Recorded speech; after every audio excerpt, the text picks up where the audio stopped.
புதுச்சேரியில் வருகின்ற 24ஆம் தேதி முதல் மார்ச் 6ஆம் தேதி வரை நடைபெறும் Puducherry premier league T20 cricket போட்டியில் 6 அணிகள் விளையாட உள்ளன.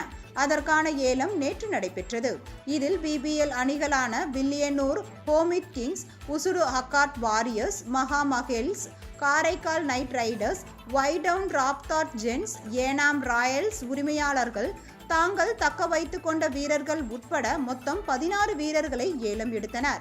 BBL ஏலத்தில் எடுத்த 16 வீரர்களில் 7 வீரர்கள் மற்றும் ஏலத்தில் எடுக்காத 10 வீரர்கள் ஒவ்வொரு அணியிலும் பிரிந்து விளையாடுவார்கள்.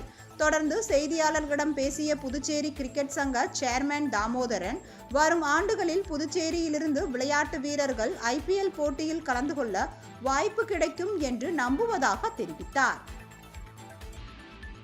பாண்டிச்சேரியிலிருந்து எனக்கு தெரிஞ்சு இன்னும் 1 or 2 இயர்ஸ்லேயே ஒரு 2 பிளேயர்ஸ் IPL போக சான்ஸ் இருக்குங்க. அந்த அளவுக்கு ரெடி ஆகிட்டோம். ஆனால் அந்த கேப் ரொம்ப கம்மி தான். ஆல்மோஸ்ட் வந்தாச்சு. நம்மளை பேச ஆரம்பிச்சிட்டாங்க, நம்மளை பார்க்குறாங்க. இந்த PPL நல்லா போயிட்டு இருக்கு, பாண்டிச்சேரி பிரீமியர் நல்லா போயிட்டு இருக்கு, நிறைய பிளேயர்ஸ் இருக்காங்க, அவங்க ஆச்சரியப்படுறாங்க. But it is just matter of time. இப்போ ஒரு IPL டீம் வாங்கி ஒரு பிளேயர் பாண்டிச்சேரியிலேருந்து போய் IPL பெர்ஃபார்ம் பண்ணிட்டாங்கன்னா அதுக்கப்புறம் நம்மளுக்கு ரொம்ப ஈஸியாக போயிடும் அடுத்த பிளேயர் போய் அடுத்த லெவலில் போகிறதுக்கு. அந்த ஃபஸ்ட்டு பிரேக் இருக்குது பார்த்தீங்களா, ஃபஸ்ட்டு பிரேக் அவன் இந்தியா ஆடுறது இல்லை IPL செலக்ட் ஆகிட்டு ஆடுறது, அந்த பிரேக் தான் எதிர்பார்த்துட்டு இருக்கோம்.